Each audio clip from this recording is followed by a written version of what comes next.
Salut, ici François-Dominique Laramé pour le blog de Best Buy Canada et aujourd'hui je vous présente trois haut-parleurs Bluetooth de Sony, le XB32, son petit frère le XB22 et leur tout petit frère le XB12.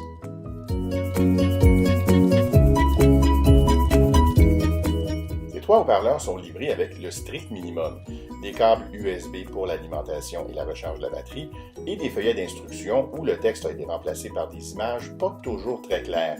Préparez-vous à fouiller sur Internet pour trouver des instructions plus détaillées. En termes de performance audio, le XB32 et le XB22 se ressemblent beaucoup. Il faut dire que sous le capot, ils sont à peu près pareils.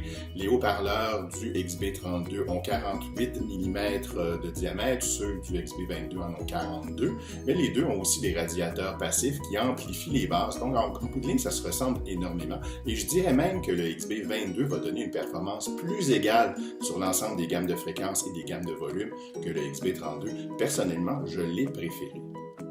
Cependant, il faut dire qu'il y a une bonne différence d'autonomie entre les deux appareils. Le XB32 offre théoriquement jusqu'à 24 heures d'autonomie, ça ressemble plutôt à 10 à 12 heures une fois que toutes les options sont activées, tandis que le XB22, lui qui est beaucoup plus petit, a beaucoup moins d'espace pour une batterie, va offrir 10 à 12 heures d'autonomie en théorie et probablement plutôt 7-8 en réalité. Autre différence peut-être moins importante, les effets visuels. Le XB32 vient avec des diodes électroluminescentes multicolores, le XB22 avec des diodes blanches seulement.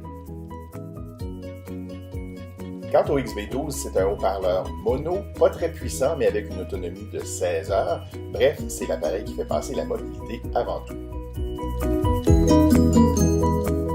Il existe deux manières de jumeler les haut-parleurs Sony cette année. D'abord, si vous en avez deux du même modèle et pas de modèle différent, parce qu'on ne peut vraiment pas les mélanger pour ça, vous pouvez les jumeler et former une paire de haut-parleurs stéréo et obtenir des effets stéréophoniques. L'autre solution, si vous avez deux ou plusieurs SB32 et ou SB22, mais pas des SB12, vous pouvez créer ce que Sony appelle une chaîne de party. Vous pouvez donc relier jusqu'à 100 appareils qui vont en ce moment-là reproduire la même musique en même temps. Malheureusement, les opérations de jumelage ne sont pas très efficaces, qu'on utilise les boutons physiques sur l'appareil ou l'application Music Center de Sony. Parfois, ça prend plusieurs essais avant d'arriver à un minimum de succès. Espérons qu'il y aura une mise à jour qui va changer les choses. Pour plus de détails, je vous invite à lire ma critique complète sur le blog de Best Buy Canada. Ici FDL, à la prochaine!